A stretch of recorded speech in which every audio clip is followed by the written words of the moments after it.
Hi hello viewers, welcome to மோகன் fabrics. நம்ம இப்போ பார்த்துட்டு இருக்கிறது வந்து பார்த்தீங்கன்னா ஜாயின்ட் சாரீஸ் கலெக்ஷன்ஸ் தான் பார்த்துட்டு இருக்கோம். நம்ம ஜாயின்ட் சாரீஸில் வந்து பார்த்தீங்கன்னா சித்தார்த் பிராண்டில் மகேஸ்வரி காட்டன் தான் பார்த்துட்டு இருக்கோம்.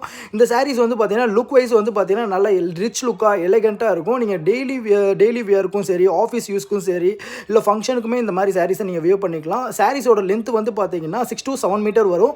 4 + 2.5 மீட்டர்ஸ் கட்டில் வந்துடும். பல்லுவும் ப்ளவுஸுமே வந்துடும் உங்களுக்கு. இதோட ப்ரைஸ் என்னன்னு கேட்டிங்கன்னா, ஃபுல் சாரியாக எடுத்திங்கன்னா உங்களுக்கு சிங்கிள் பீஸே வந்து பார்த்தீங்கன்னா 999 கொடுத்துக்கிட்டு இருக்காங்க. நம்ம வந்து பார்த்தீங்கன்னா 3 பீஸ் வந்து பார்த்தீங்கன்னா 999 கொடுத்துட்டு இருக்கோம். நீங்கள் வந்து ஆர்டர் பிளேஸ் பண்ணணும்னா உங்களுக்கு டிஸ்பிளேல இருக்கிற நம்பருக்கு நீங்கள் பிடிச்ச சாரீஸை வந்து ஸ்க்ரீன்ஷாட் எடுத்து வாட்ஸ்அப் பண்ணி ஆர்டர் பிளேஸ் பண்ணிக்கலாம். ஷிப்பிங் சார்ஜ் மட்டும் வந்து பார்த்தீங்கன்னா 30 rupees ஆட் ஆகும். இது போக இதே மாதிரி சாரீஸ் வந்து மேற்கொண்டு நீங்கள் பார்க்கணுன்னா நம்ம சேனலை வந்து சப்ஸ்கிரைப் பண்ணிக்கோங்க. கண்டிப்பாக பெல் ஐக்கானை கிளிக் பண்ணிக்கோங்க. அப்போ தான் நான் ரெகுலராக போடுற வீடியோஸ் வந்து உங்களுக்கு நோட்டிஃபிகேஷனில் வரும். தேங்க்யூ.